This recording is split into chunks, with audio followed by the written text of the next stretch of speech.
Good morning. Today's video ako po magtotorta ng dulong. So ayan po yung aking dulong. Meron po akong hiniwang kamatis sa maliliit lang po siya. Talagang pinaliit ko po yung kamatis. May itlog po. Syempre may harinang konti. At yan asin, paminta at saka bechin. At itong aking hiniwang maliliit din na sibuyas at bawang. So tara at umpisahan ko ng aking pagmimix ng tortang dulong. Ayan po ang dulong. Thank you so much. Hello, good morning. Ito, at imimix ko na po yung aking gagawing ulam today. Nandito na po yung aking hiniwa na bawang, sibuyas. Ayan, maliliit lang po ang hiwa niya, guys. Then, ang ating hiniwa sa maliliit din na kamatis. 3 piraso lang po ito. Ako'y maglalagay ng kamatis para po mas masarap yung aking lulutuing torta. Ayan. So, ayan. I-mix ko na po. Then, susunod ko na po itong aking dulong. Aking totortahin na dulong. Kahit ganito po ito, napakamahal po rin ang bili ko dito. So, ayan. I-mix-mix ko muna po.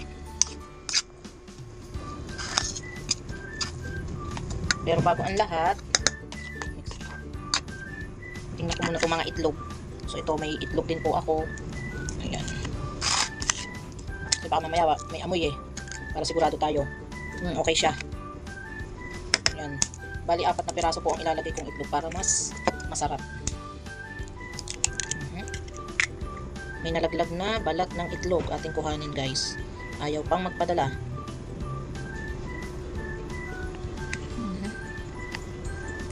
Ayan. Ito pang isa. Yan, atin ang mekos-mekos ang itlog bago natin ilagay dito. Kaya ako naman po sineparate ang itlog kasi baka mamaya bulok po yung isa o di para sure. Ayan, i-mix ko na po siya dito. Ayan. Mix-mix lang po. Mekos-mekos. Ayan o.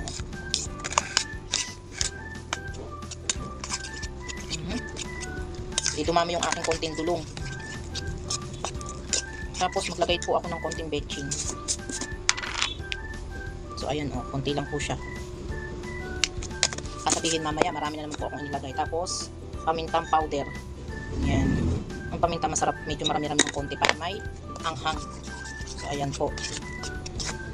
At syempre, ang ating harina para mabuo po siya. Hindi ko na po siya kakasawin, direkta na po dito.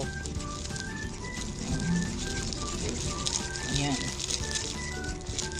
Sapat na siguro yung kasi maglalagay pa rin po ako ng konting cornstarch para may tutong ang ating torta. Ayan, guys, watch and learn ang aking tortang dulong. Syempre ang ating asin. Ayan, nandito na yung aking amo, hindi pa daw nagsaing, itutorta pa nga lang, titimpla pa lang. Masaing ka na. Ayan, hindi ko inilahat yung kinuha kong asin, baka may maalat. At tayo, harina na lang, di na cornstarch.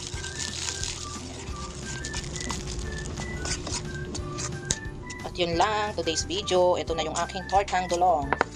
Thank you so much sa inyong panonood. Like, share, comment. At syempre, pakipollow na rin po ako. Bye-bye. So, ito na po yung aking naluto na tortang dulong. Medyo maputi po siya kasi yung aking ginamit na kawali ay hindi siya yung normal na kawali. Kaya ganyan po. Ayan po. Thank you so much.